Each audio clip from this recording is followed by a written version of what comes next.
अस्सलामुअलैकुम वरहमतुल्लाहि वबरकातुहू। मुअज़्ज़िज़ सामनीन, उम्मीद करता हूँ आप सब खैर व आफ़ियत से होंगे। अस्सलातु वस्सलामु अलैका या रसूलल्लाह व अला आलिका व अस्हाबिका या हबीबल्लाह। अस्सलातु वस्सलामु अलैका या रसूलल्लाह, अस्सलातु वस्सलामु अलैका या रसूलल्लाह व अला आलिका व अस्हाबिका या नूरुल्लाह।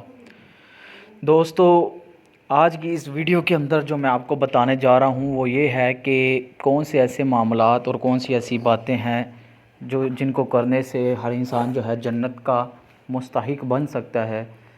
रसूल सल्लल्लाहु अलैहि वसल्लम ने फरमाया कि जो है 5 आदमी ऐसे हैं कि जो जन्नत के हकदार बन सकते हैं अगर वो अपने काम के ऊपर मुकम्मल तौर पर मेहनत और इखलास के साथ उन पर अमल करें। तो सबसे ज़्यादा फरमाया कुरान पढ़ने वाला जो भी बंदा है, जितने भी हाल के अंदर वो कुरान पाक पढ़ता है, दिन रात सुबह शाम, कुरान पाक पढ़ने वालों के लिए नूर है, हुज्जत है।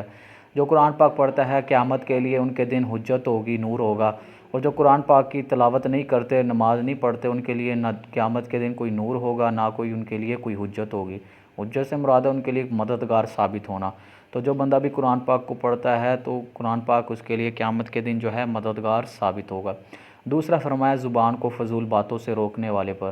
फरमाया जो बंदा अपने वक़्त को ज़ाया नहीं करता वो कामयाब हो जाता है। हज़रत वो आप सल्लल्लाहु अलैहि वसल्लम के एक सहाबी हैं, जब मरते वक़्त उनके चेहरे पर मुस्कुराहट थी तो फरमाया, सहाबी ने पूछा कि मरने का जो वक़्त होता है तब तो इंसान के ऊपर ऐसी जो है मौत का जो है खौफ तारी होता है, आप हंस रहे हो। उन्होंने फरमाया मैंने 2 काम ज़िंदगी के अंदर नहीं किए, एक मैंने अपने वक़्त को ज़ाया नहीं किया, दूसरा मैंने किसी के बारे में बुग़्ज़ नहीं रखा। तो फरमाया ज़ुबान से अपने आप को महफूज रखना, दूसरों की चुगलखोरी वगैरह से भी महफूज रखना चाहिए। भूखों को खाना खिलाने वाला, नंगों को कपड़ा पहनाने वाले पर जो है दूसरों की ज़्यादा से ज़्यादा तीमारदारी करने वाला।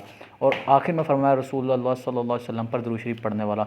हमें आप सल्लल्लाहु अलैहि वसल्लम की ज़ात अक़दस मुबारक पे ज़्यादा से ज़्यादा दुरूद शरीफ पढ़ना चाहिए, हर हाल के अंदर पढ़ना चाहिए। हमारे ऊपर फ़र्ज़ करार दिया गया, हर हाल में पढ़ना चाहिए। ज़्यादा से ज़्यादा दुरूद शरीफ पढ़ेंगे तभी हम जो है कामयाबी की तरफ चलेंगे। तो उम्मीद करता हूँ आपको एक वीडियो पसंद आई होगी। ऐसी मज़ीद अच्छी इस्लामिक वीडियोज़ देखने के लिए इस्लामिक मेंटोर चैनल को ज़रूर सब्सक्राइब करें और बेल आइकन के बटन को दबाना मत भूलें। मिलते हैं अगली वीडियो में। अल्लाह।